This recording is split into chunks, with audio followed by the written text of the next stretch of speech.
For the past couple weeks, I've been playing through Pokemon Sun and Moon pretty heavily, and I've just gotta say, I absolutely love them. These games are getting close to how I always imagined Pokemon looking and playing, and I've been absolutely enjoying every second of them. Do they have some slight problems and issues? Of course, but for everything I was a little hesitant on or wasn't a big fan of, there's always 5 other things I felt were great. In honor of just how awesome Sun and Moon are, I thought today we would count down and talk about the top 5 best things in Pokemon Sun and Moon. From the more interesting story to just how great the overworld looks now, there's tons of awesome things to talk about with these Generation 7 games. Of course though, I can't talk about some of the great things in Sun and Moon without having a little help. What's up everybody, I'm HoopsandHipHop, and today I'm going to be helping out Mr. Buddy and talking about 5 of the best things in Pokemon Sun and Moon. Keep in mind that this video is going to be talking about our opinion on what we think some of the best things in the games are, and if you disagree or think we missed something, feel free to share what you liked in the comments. Also, Mr. Buddy and I made another video together that you can check out on my channel, which talks about some of the, in our opinion, more disappointing things in Pokemon Sun and Moon. Alright, with the intro out of the way, let's get this video started.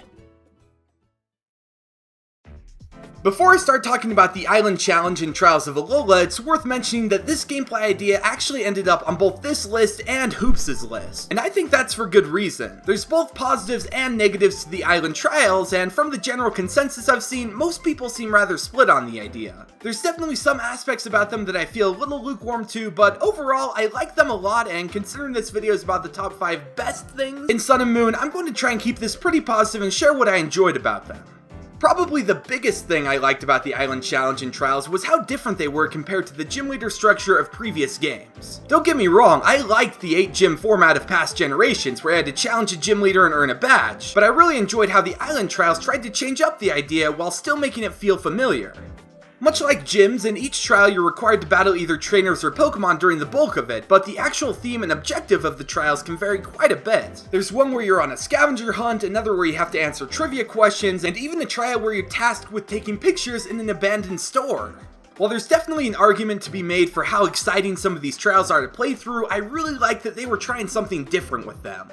I also want to briefly mention the Totem Pokemon, which were kind of the bosses for the trials. These were a breath of fresh air compared to the gym leaders of the past, and some of them have moderately difficult fights too. I mean, the first time I tried to fight Totem Mimikyu, I got absolutely destroyed. All in all, I thought the trials were an interesting and distinct idea, certainly not without faults or problems. I still love the concept though, and think it helps set Alola apart from other regions. While it seems unlikely that other regions will have trials of their own, I really hope some of the ideas they included, like different kinds of challenges and Totem Pokemon, stick with the franchise moving forward.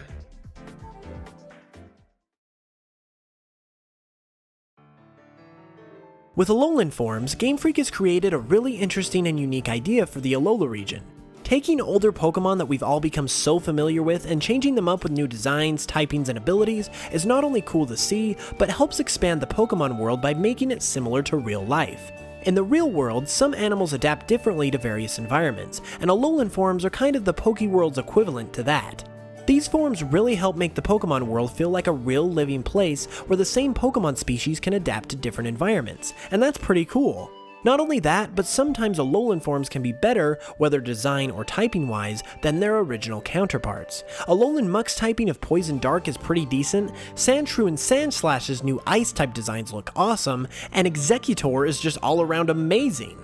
At this point, it's impossible to say if regional variants are going to continue on with Pokemon moving forward, but at least for now, Alolan forms are looking pretty good.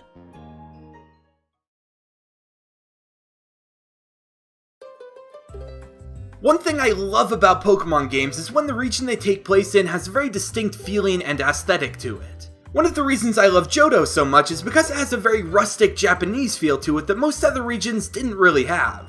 The Alola region in Sun and Moon is based on the state of Hawaii and has a very heavy Hawaiian vibe all throughout it. Everything from the fantastic music to some of the more tropical Pokemon designs, to even many of the locations and towns had a very specific Hawaiian motif and style to them, which I absolutely loved.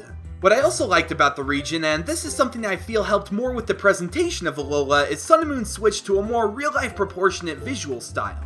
Instead of the chibi look we had for Generation 6's overworld, environments and locations now look normal-sized and not shrunken down. This shift in style not only makes things look great, but also helps emphasize the scale and scope of areas too. Places like Po Town, the Altar of the Sun/Moon, Mount Hokulani, and Vast Pony Canyon aren't just cool places to experience on their own, but actually felt very epic in scale. Climbing the thousands of stairs up to the Altar of the Sun/Moon took a while, yeah, but the build-up and suspense it had is something that I really hadn't felt before in any other Pokemon games. Tying this all back together, I think the Alola region and Hawaiian theme they were going for is awesome. I've always loved tropical environments and locales in video games, and Alola is no exception.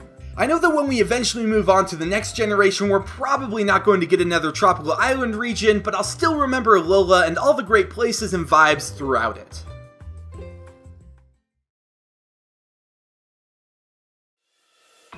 Before jumping into this pick, just a quick disclaimer that we will be getting into spoiler territory. If you haven't beaten the game yet and don't want to see spoilers, you can go to this time in the video to get to our number 1 pick and remain spoiler free. Alright, I'm gonna say something that may be a little bit controversial, but I think the characters and general plot of Pokemon Sun and Moon rival the Generation 5 games. Up until now, Pokemon Black and White have been generally regarded as having the best stories in the main series Pokemon games, but after playing through Sun and Moon, I'd have to say that not just the story was on par with those games, but I think many of the Sun and Moon characters were especially compelling. The most notable example of this is Lily.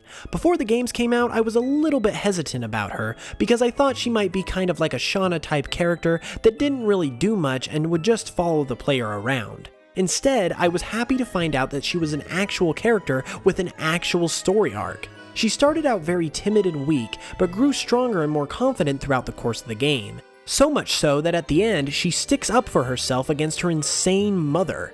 Seeing a Pokemon character like this actually grow throughout the games is fantastic, and it makes her heartfelt goodbye at the end hurt even worse.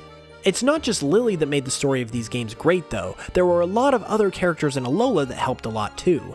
Professor Kukui was pretty cool, ya boy Guzma was great, and even watching Lusamine spiral further into insanity over the Ultra Beasts was scary and cool as well. Speaking of the Ultra Beasts, that's also another element of the story I found intriguing. I won't get into all the details about them or their dimension, but it was a plot detail that felt a little bit crazy, but almost a good kind of crazy. That, coupled with the more cinematic nature of these games, made me really feel like I was experiencing something intense the moment an Ultra Beast appeared or a wormhole opened.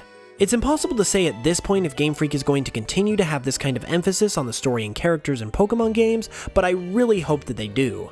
Sun and Moon did a phenomenal job, and from here on out, I hope they only continue to improve with their characters and storytelling.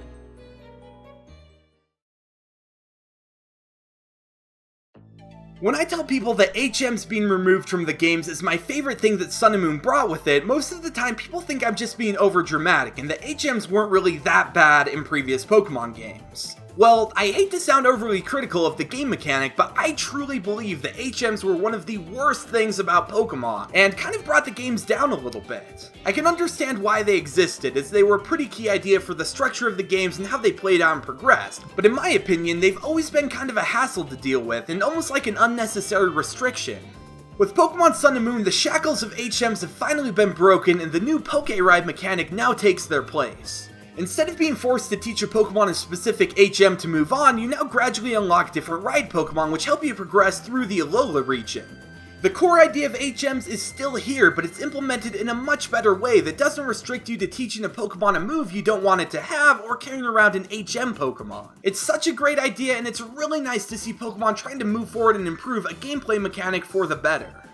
I also have to mention that calling in a ride Pokemon looks a lot cooler than using HMs. I know it's probably an unfair comparison because most of the time HM Pokemon were silhouettes or not visible, but being able to ride a Tauros and break boulders, or have a Machamp carry you while it uses strength is just downright awesome. All in all, I think the Poke Ride system is a fantastic change in the games, and I really hope future games build off of this idea and don't re-include HMs. If we get another remake game, I could definitely see them reintroducing HMs in it, but the Poke Ride system has been such a nice change that I hope it becomes a staple of the franchise moving forward. And there we go, these are 5 things that we really liked about Pokemon Sun and Moon. Were there disappointing things in these games? Yeah, but once again, I think the good stuff far outweighs the more disappointing stuff.